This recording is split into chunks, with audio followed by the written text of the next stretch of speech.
Hello, I'm Adrian Finnegan, and this is Counting the Cost on Al Jazeera, your weekly look at the world of business and economics. This week, they've long been the EU's powerhouses, but France and Germany are facing political and economic turmoil. Could that spell trouble for the rest of Europe? A record $100 billion replenishment of the World Bank's fund for the poorest nations. But is it enough? Or is the bank failing the poor? And the price of coffee is extremely high right now, the highest in almost half a century. Why is the bean so expensive? And how could that affect the industry and us consumers? France and Germany have long been deemed the main axis of power in the European Union. The two nations make up almost half of the Eurozone economy, driving the 27-member bloc's agenda and its GDP growth. But both are now facing serious political and economic turmoil. It comes at a critical moment, with US President-elect Donald Trump threatening tariffs as soon as he takes office in January. The European economy is already lagging behind the US and China. A political paralysis in France and Germany could derail its competitiveness even further. Sarah Gill reports. Once praised as being Europe's engines of economic growth, both France and Germany face serious political crises. Last week, French Prime Minister Michel Barnier lost a no-confidence vote in Parliament. That's after he pushed through an austerity budget by decree, a decision he vehemently defended. $60 billion in interest. That's what the French will have to pay every year. It's more than our budget for defense or higher education, and it will be even higher tomorrow if we do not do anything. Since Barnier's resignation, President Emmanuel Macron has denied any responsibility for the events that unfolded. Some say his lack of accountability is contributing to the country's instability. We today no longer have a government. It is not us, the French, who are responsible, but he who governs us who is responsible for this situation. Meanwhile, neighbouring Germany faces similar political problems and an even worse economic situation. Its economy is predicted to grow by just 0.7% next year. And last month, the German Chancellor removed the country's finance minister over fiscal disagreements. It became more and more difficult to reach decisions. That's why it was right to end this government by firing Finance Minister Linder. Germany and France are the powerhouses of the EU. Together, they make up almost half of its GDP and provide a third of its total budget. But analysts say the political instability could result in major changes for the bloc. What we will see, perhaps, is kind of a shift of power within the European Union going to the Eastern European parts, to the Eastern European states. So while Germany and France may be regarded as the leaders of the bloc, it's clear that in the coming months they will both be distracted by their own internal affairs, leaving the EU's economic future uncertain. Sarah Gill, Al Jazeera, for Counting the Cost. Joining us now from Brussels, Matthias Bauer, who is the Director and Senior Economist at the European Centre for International Political Economy. Good to have you with us, Matthias. Let's start with France then. What's gone wrong? Why was Barnier's budget so contentious? Yeah, I think France has built on too many fiscal deficits in the past. If you look at the country from a bird's eye perspective, France's biggest challenge today is its oversized government. Public spending accounts for nearly 60% of GDP, 6-0, right? Driven by one of the highest tax burdens in Europe. At the same time, many Frenchmen, amongst them many business owners, they criticize that for them the return on this enormous amount of government spending is underwhelming, including essential services like healthcare, education, public infrastructure, but also think of unemployment, which is among the highest in the EU, and the youth unemployment rate of some 18%, also amongst the highest in Europe.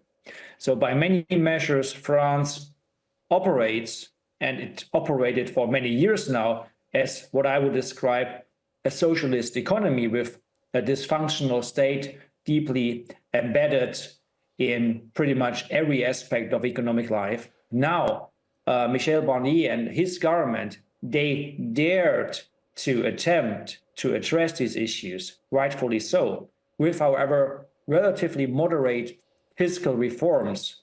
But even though these reforms would just have been a very tiny drop on an increasingly hot stone, there was political resistance to austerity measures on the one hand, but also new taxes that derailed these efforts. All right, let's move to Germany then. Its economy expected to grow, what, 1% next year. What's gone wrong there? Well, the German economy is still doing better, to put it that way. Let me stress that things still look good for Germany when you compare the country to France.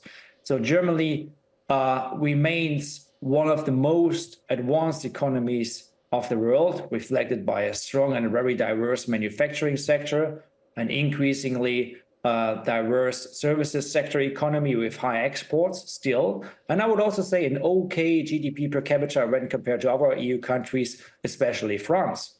And yet my mother country, I am German by passport, is now also facing what I would describe a crisis of dysfunctional government services, plus high energy costs, plus economic stagnation, if you like. And that's also driven by global developments, a continuous relative economic decline when you compare Germany, but also other EU countries, including France, to other parts of the world. How will France and Germany's economic problems impact the rest of the EU? Could we see economic power shifting elsewhere within the EU? To what extent is that already happening? They obviously have a lot of economic power, given that their industries are deeply intertwined in EU value chains. So if their economies perform weakly or increasingly, that will, of course, also disrupt value chains elsewhere in Europe. As concerns political power, very hard to say. I would not call it a crisis, a political crisis that we currently see in France and also Germany. I think it's normal that governments break up, there will be new elections and so on and so forth. But this will obviously have an impact on how both countries engage in the European Council. These countries have typically been in the driver's seat when it comes to EU policy making. And there are other countries like Poland with the next Council presidency that might want to step in, but they do not have a clear agenda for EU policy making. Matthias, just briefly, the EU already lags behind the US and China in terms of competitiveness, with President-elect Trump threatening to impose tariffs on imports from both China and the EU. I mean, how is that going to exacerbate the problems of France and Germany? You are right. There is this huge investment, technological and, broadly speaking, competitiveness gap that has been rising for more than a decade now. And it's very, very difficult to address this gap, to close it without meaningful structural reforms that, however, need to take place at the national level in EU member states, not so much at the EU level. And here we need to talk about both tax reforms, simplification of tax code, getting rid of subsidies that mainly go to sectors that we would consider dysfunctional or unproductive. And this is a stark difference when you compare what is happening in the United States, where the economy is generally much less reliant on government spending, direct subsidies, and a government that is not so much inclined to apply a dirigist approach, kind of command and control regulation that we see in large parts of Europe, especially in France, but also increasingly in Germany. Matthias, it's been great to talk to you on Counting the Cost. Many thanks indeed for being with us. Yeah, welcome. Thank you. Well, car makers and battery projects are under severe pressure as Europe struggles to meet its 2035 deadline to end the production of combustion engines. The continent lags far behind China, which dominates both battery production and electric vehicle sales globally. Paul Rees reports now from Sweden on how the continent's efforts to catch up with Asia have stalled. If you're going to test a new type of electric vehicle, there are worse places to do it than Stockholm. The car is not king here, and traffic is light. Sweden is also a focal point for Europe's green transition. But the road to sustainable transport has been a bumpy one. This car is the future of cars. It's 400 kilos light. It utilizes very small batteries, very small motors. The average electric car has 300 kilos of batteries inside. This has 30 kilos of batteries inside, and batteries is the biggest problem with electric cars. A tiny car with a tiny battery could be one solution to a host of problems that have beset the industry. The designers of this car are hoping they can help take the electric vehicle market in a new direction, as traditional manufacturers in Europe have been struggling. In Germany, there's been industrial action at Ford, which blames cuts in its European workforce partly on a lack of government help in the electric transition. Volkswagen is also being hit by strikes, as it threatens factory closures for the first time in its 87-year history. Rapprochement or escalation. We are prepared for both. Profits have slumped at BMW, with a knock-on effect for Europe's battery-making abilities. Swedish battery giant Northvolt is the continent's great hope as a homegrown supplier.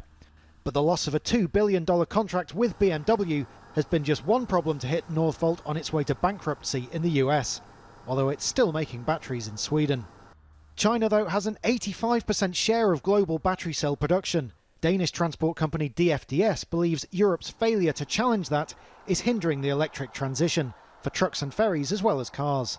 A strong battery industry in Europe would mean for all the transport operators, of course, a kind of a security for what kind of technology they're going to invest in into the future. So if you have this anxiety of batteries not being available in Europe because they're sourced from somewhere else in the world because we have supply chain constraints or political tensions, it is, of course, a bit of a risk in investing in electric trucks.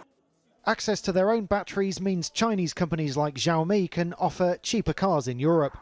Polestar, a Chinese-Swedish brand, increased its sales in a declining market this year, although EU regulations could make life harder for Chinese makers. While Donald Trump's threats of tariffs may cause even bigger problems for the electric vehicle industry when he becomes US president in January. Paul Rees, Al Jazeera, Stockholm.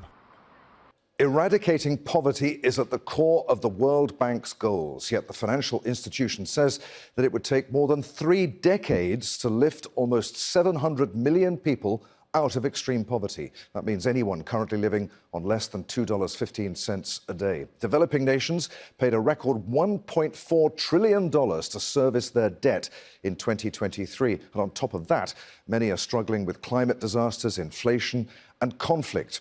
Now, donor countries have recently provided a lifeline, pledging a record $100 billion, replenishment of the World Bank's fund for the poorest nations.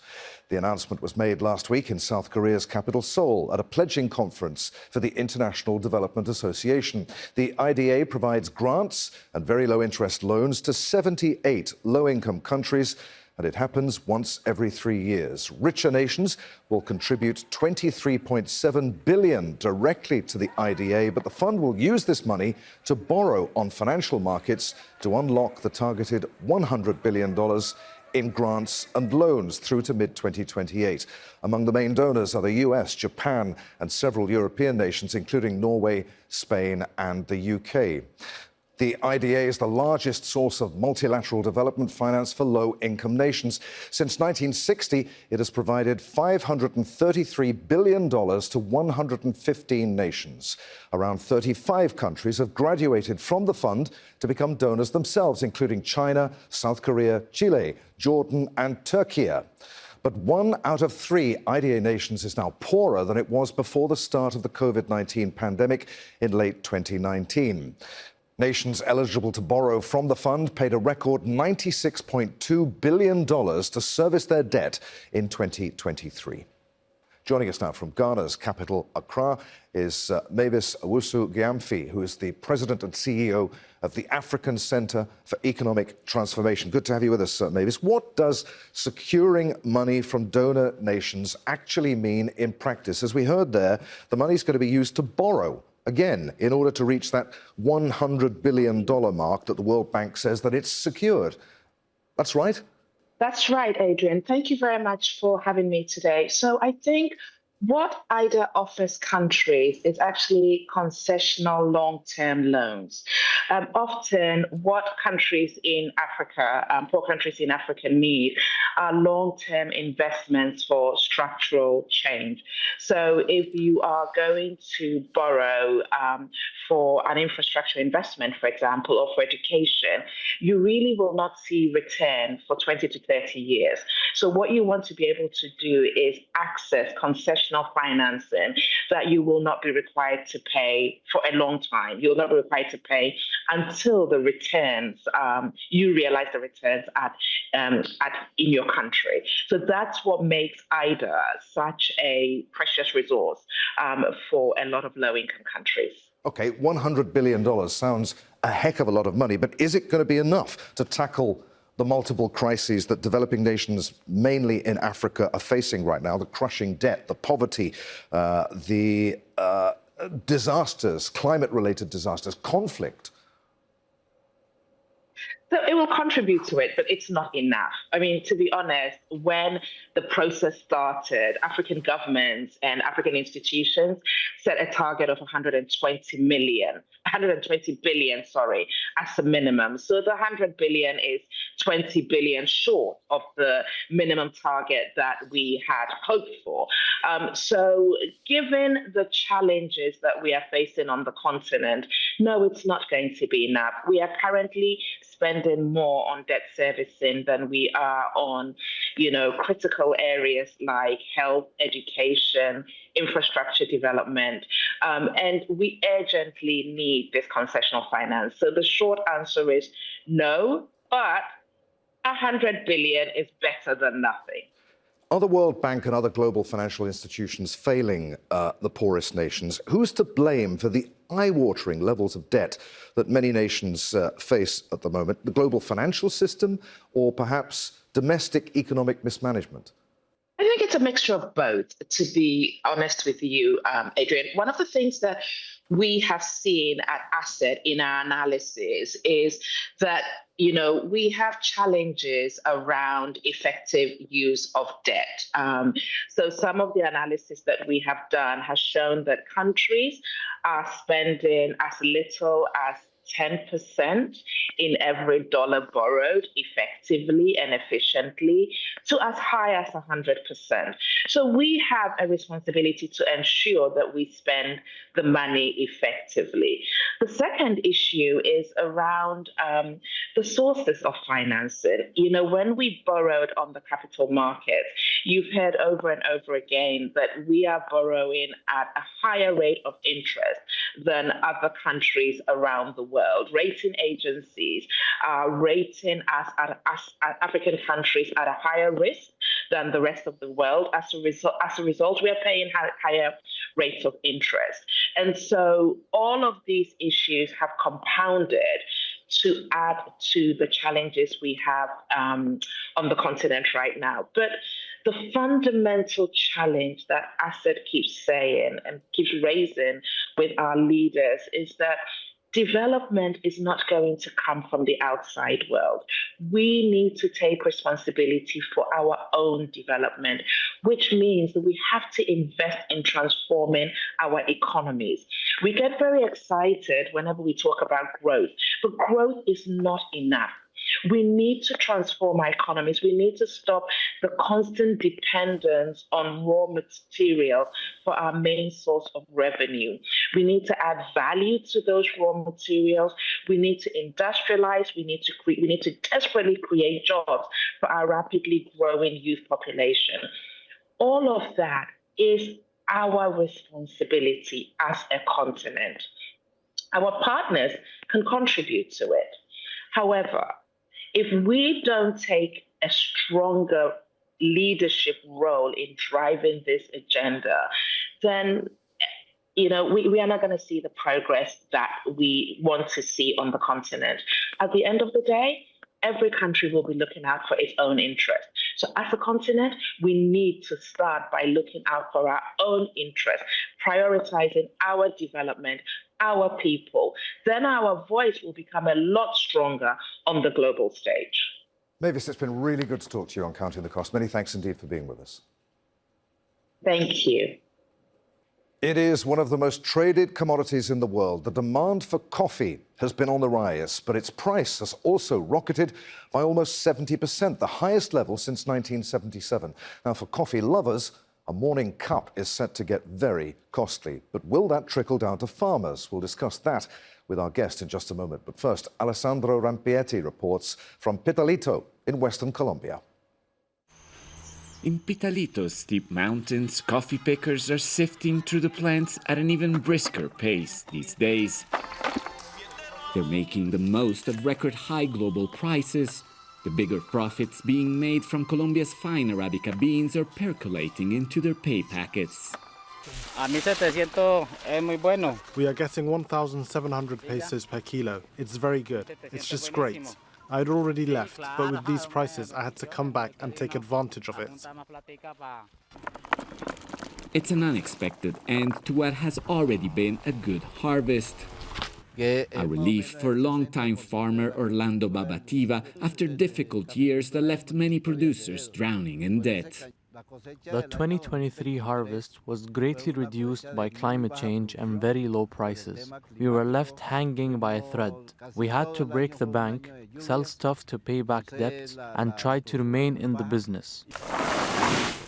Unlike the industrial, heavily mechanized coffee farms in other major producing countries like Brazil, Colombia's rugged terrain has maintained a large network of small to medium family-run farms that remain dependent on intensive labor and are inherently fragile.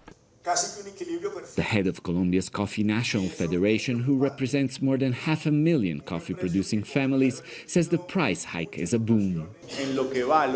So far, in the first 2 months of this quarter, the value of the harvest increased 108%. That means the fourth quarter's GDP will have coffee as the protagonist of the national economic recovery. While favorable weather conditions and high global prices brought a profitable season to many producers, many fear the gains will be short-lived. The high cost of labor, fertilizers and inflation means that margins will remain tight. And the high market volatility is driving anxious farmers to sell quickly before prices drop again, leading to some unexpected consequences. There's a negative impact in terms of quality because quality goes on the back burner. If the price for standard coffee is the same as the specialty coffees, then why go through more demanding and expensive processes? Back at the farm, Orlando says the temptation of short-term gains are also trumping the urgent need to address long-term issues like climate change.